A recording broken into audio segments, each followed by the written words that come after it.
Welcome back to Abnormal Psychology, and we're going to cover Chapter 13, which is Sexual Disorders and Gender Variations.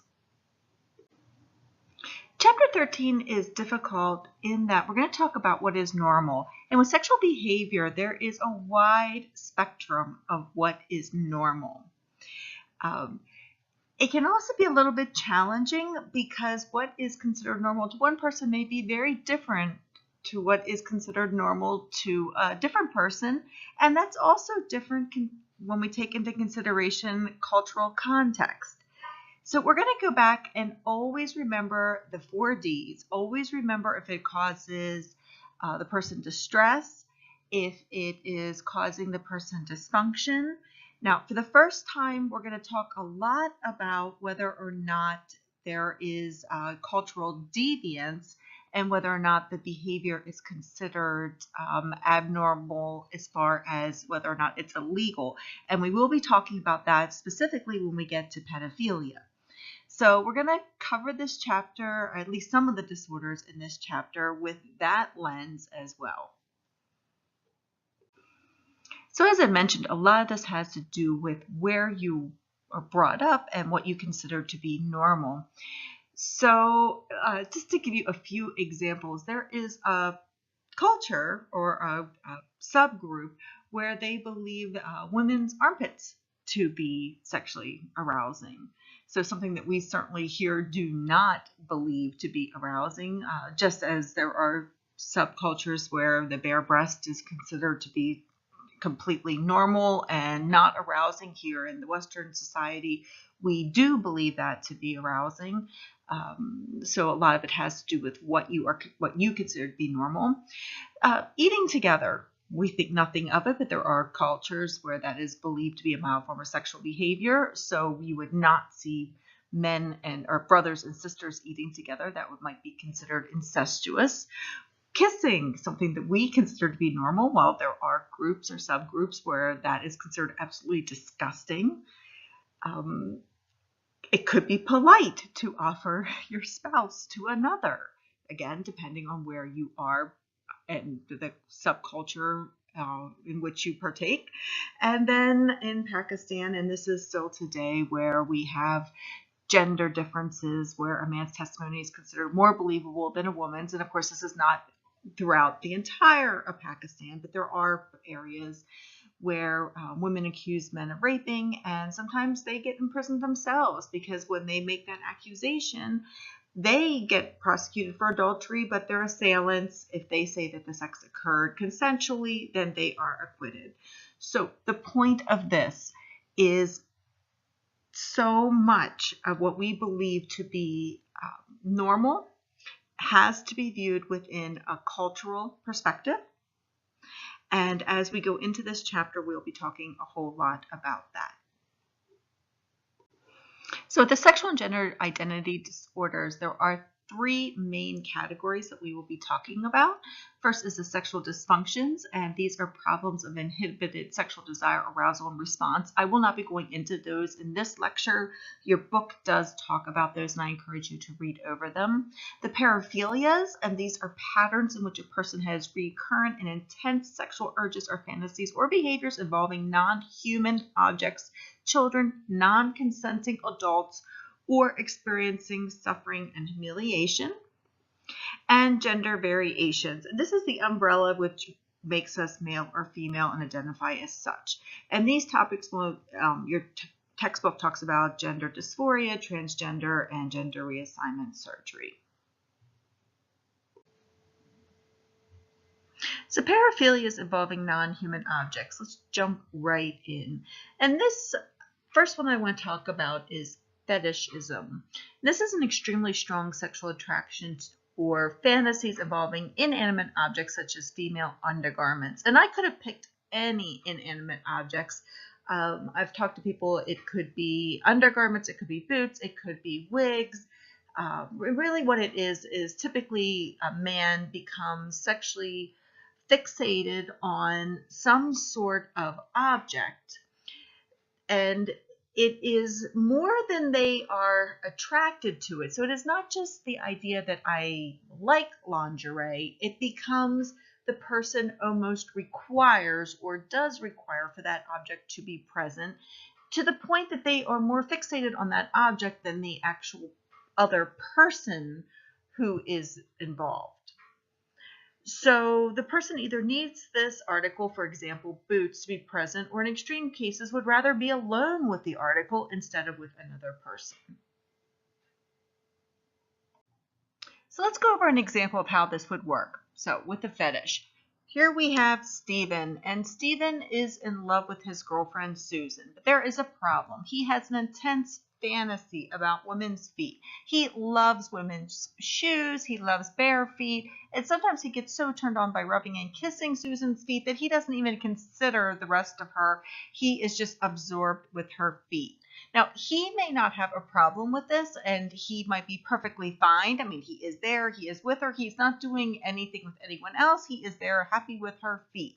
However, during couples counseling, Susan is most unhappy, and she says, it feels like I might as well not even be there, because when we're together, I could take off my feet and leave him alone with my feet, because he doesn't seem to care about anything but my feet. So here we are having dysfunction within the relationship. And this would count as one of the 4 Ds. And if Stephen does want to improve the relationship, if he does really care about the relationship, this is where we would see one of the impairments coming through. So with fetish, it is beyond just being attracted to lingerie, being attracted to boots, being attracted to some sort of inanimate object. It's beyond that. It is to the point that the person is truly fixated and absorbed with that object, to the point that without that object, they are unable to or have difficulty becoming aroused or achieving orgasm. They are so focused on that their partner is aware and does often take exception to it. So transvestic fetishism is intense sexual arousal attained by cross-dressing. This is not gender dysphoria, and we're going to talk about gender dysphoria later on, but let me just make this point and be very clear about it. Gender dysphoria is when somebody is born biologically one gender. So let's say I'm born biologically female, however, to my core, I believe that I am male. I identify as being male. I am living a male life. That is gender dysphoria. It does not have to do with me wearing male clothes and becoming sexually aroused. Transvestic fetishism is sexual in nature. This has to do with dressing up in man's clothing and becoming sexually aroused. And actually, it's typically the other way around. It's typically men who wear women's clothing. So they might wear women's undergarments and become sexually aroused. They do not believe that they're women. They do not feel as if they should be living a woman's life. It has to do with sexual arousal. So there are 2 very different disorders with very different tones to them, and not to be confused. So the transvestic fetishism, again, has a sexual drive to it. The gender dysphoria it's more of a holistic, I believe that I should be the other gender.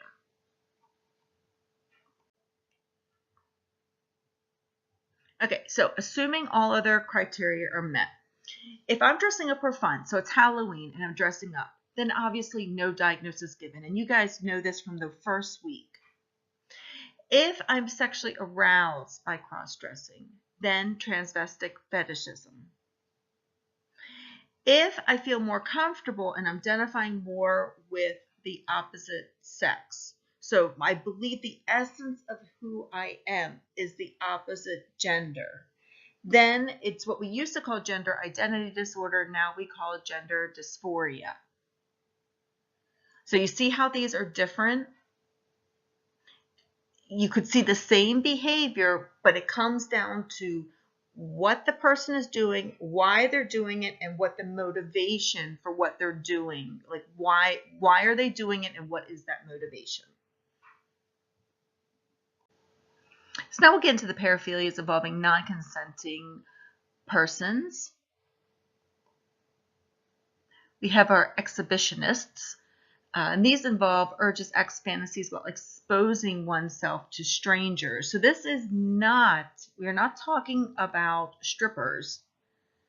These are typically men who will expose themselves to non-consenting, and this is the key, it is non-consenting people. So the thrill has to do with the shock or the reaction of the victim. And then the perpetrator will go home and masturbate and recall the incident. So again, we're not talking about people who, like to expose themselves and like, to willing participants. The criteria has to do with non-consenting adults. And for them, the thrill has to do with the horror or the shock that they get from their victim. With voyeurism, we have urges, acts, or fantasies involving the observation of an unsuspecting person disrobing or engaging in sexual activity. Going to a strip club does not count as a voyeuristic activity. The key with this one has to be that the person has to be non-consenting or unsuspecting. Today, voyeuristic activity has entered the 20th century and it's no longer only peeping Tom with binoculars. There are all kinds of, and I'm sure you guys have heard, in the news, just amazing acts. And when I say amazing, I don't mean amazing in a kind way, of voyeurism.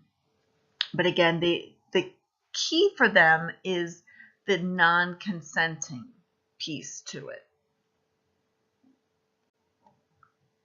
And then we have fraudurism, in which, by the way, when I was in graduate school and I needed to memorize these, I'll tell you how I memorized fraudurism.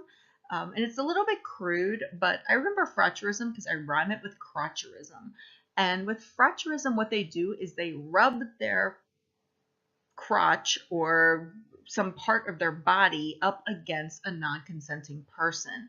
And they like to be in crowded areas such as subways, nightclubs, etc. And they will find a way to rub up against the person. So you might be in a nightclub or you might be somewhere and you think, did that person just mean to bump up against me? And the last one that your textbook covers is pedophilia. And this is when an adult obtains erotic gratification through urges, acts, or fantasies involving sexual contact with a prepubescent child. And the DSM does make the differentiation with prepubescent. So to be diagnosed, now let me back up a little bit.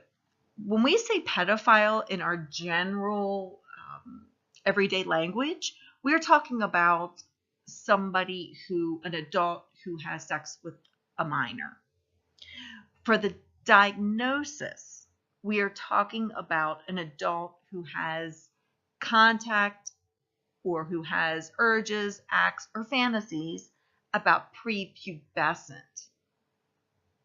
So for the diagnosis, we are talking about prepubescent, but for the legality, for the law, we are talking about minors, which could involve children who have started to develop secondary sexual characteristics.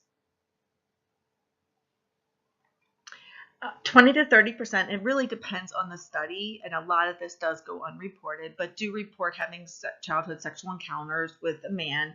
And when I say man, we do have women offenders as well, but predominantly we are looking at men, and predominantly it is a man who has access to the child, the most common being a stepfather, a man who is in the home.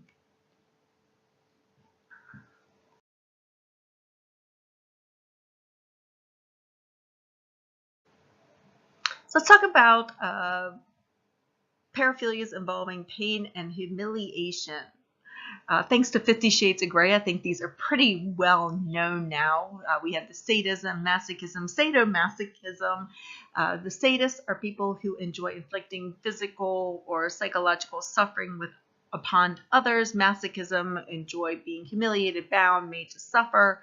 Sadomasochism, there is a lot of evidence that there is some brain pathology involved, and certainly life experiences may underlie the sadism, or people who enjoy inflicting extreme pain and suffering on others. Keep in mind that sexual behavior, there is a wide spectrum of what is considered normal, and in order to get this diagnosis, we are looking at people who it is not just an occasional playing of these roles. For this diagnosis, we are looking at the extreme end with people who this is how they are only achieving arousal and orgasm when they are engaging in these behaviors. In 1993, Brandon Teena was raped and murdered because his friends found out that he was born Teena Brandon. The man that they'd been hanging out with, they discovered, was born a woman, and they reacted violently when they discovered this. In psychological terms, Brandon Teena had gender dysphoria, what used to be called gender identity disorder. This is a psychological disorder that involves identifying with the opposite sex rather than the one that a person was born as. Gender identity disorder, or gender dysphoria, can be viewed as a discrepancy between sex and gender. Sex is based on genitalia you were born with. Someone with a vagina is a woman, someone with the penis is a man. On the other hand, gender is the sex in which you mentally identify. In most people, sex and gender match. Women feel like women, men feel like men. But with somebody with gender dysphoria, their sex and their gender are different. This can lead to people feeling like they are trapped in the wrong body. With Brandon Teena, for example, he had the sex of a woman. He was born biologically as a female, but he had the gender of a man. Gender dysphoria is the condition of feeling one's emotional and psychological identity as a male or female to be opposite to one's biological sex. So the DSM breaks gender dysphoria into two categories, with the children and then adolescent and adults. So let's talk about adolescent and adults first. The diagnosis, we're looking for at least 6 months and having at least 2 of the following criteria. And the general characteristic that we're looking for is the person is experiencing significant distress with the difference between one's experienced expressed gender and their assigned gender. In other words, there's a difference between what they believe to be, or how they feel, what they believe to be their gender versus what they are biologically born their gender being. So here are the criteria. First, being a marked incongruence between one's experienced expressed gender and their primary or secondary sex characteristics. A strong desire to be rid of one's primary or secondary sex characteristics. And then a strong desire for the primary or secondary sex characteristics of the other gender. A strong desire to be the other gender. A strong desire to be treated as the other gender. And a strong conviction that one has the typical feelings and reactions of the other gender. So for children, cross-gender behaviors start between ages 2 and 4, and this is the same age most typical developing children start showing gender behaviors and interests. Gender atypical behavior is common among most children and is part of normal development. Children who meet the criteria for gender dysphoria may or may not continue to experience it into adolescence and adulthood.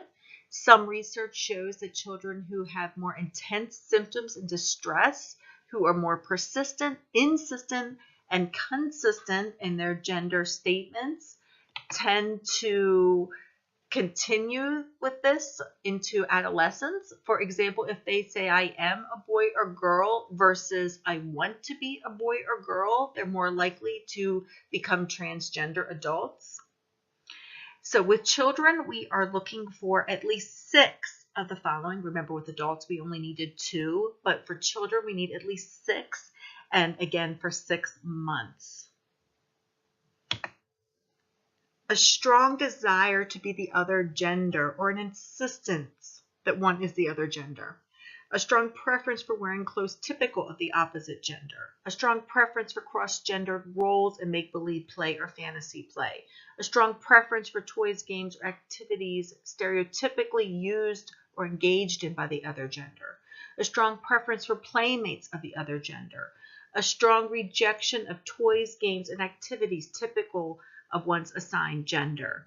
A strong dislike of one's sexual anatomy. A strong desire for the physical sex characteristics that match one's experienced gender. So please note, all of these start with a strong. So we have a strong desire, a strong preference, a strong rejection, a strong dislike. This is not what we would see within the normal. And when I say normal, by the way, I want to be very clear that I'm not saying normal as in normal, putting a judgment on this. I'm saying normal as in statistically, most children will play and they will put on all kinds of costumes and they will play with the toys that were within their environment. However, there are some children who will have extreme reactions, and this is what we're looking for to make this diagnosis.